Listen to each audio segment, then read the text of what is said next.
நம்ம எல்லாருக்குமே mid night cravings வருது நார்மலான விஷயம். அப்படி வரும்போது தெரு முக்கில் இருக்கிறதோ ஒரு கடைக்கோ இல்லை ஒரு கொஞ்சம் கிலோமீட்டர் தள்ளி இருக்கிறதோ ஒரு கடைக்கோ நம்ம போய் சாப்பிட்டு வருவோம். நமக்கு மிட் நைட் கிரேவிங்ஸ் வர அதே நேரத்தில் நம்மளோட மொத்த ஃப்ரெண்ட்ஸும் வந்துச்சுன்னா எப்படி இருக்கும்? சைனாவில் இருக்க ஒரு யூனிவர்சிட்டியில் படிக்கிற ஸ்டூடெண்ட்ஸ்லாம் வந்து அவங்க யூனிவர்சிட்டிலேருந்து ஒரு 30 மைல் தள்ளி இருக்க ஒரு லோக்கல் கடைக்கு சாப்பிட்றதுக்காக நைட் வந்து சைக்கிள் எடுத்து கிளம்புறாங்க.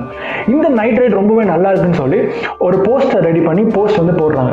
ஹேஷ்டேக் பார்த்தீங்கன்னா night right youth is priceless அப்படின்னு போடுறாங்க. ஸோ இது கொஞ்ச நேரத்தில் வைரல் ஆரம்பிச்சு எல்லாருமே பார்த்து நம்ம இந்த மாதிரி நைட் ரைட் பண்ணலாமேன்னு சொல்லி மொத்த ஊருமே கிளம்பிடுச்சுன்னு தான் சொல்ல முடியும். ஸோ சாதாரணமாக ஆரம்பிச்ச ஒரு நைட் ரைட் ஆர்மியாக மாறிடுச்சு. அன்றைக்கி ஒரு நைட் மட்டும் 1,00,000 பேர் அவங்க சைக்கிள் எடுத்துகிட்டு பக்கத்தில் லோக்கல் இருக்க கடைக்கு சாப்பிட போயிருக்காங்க.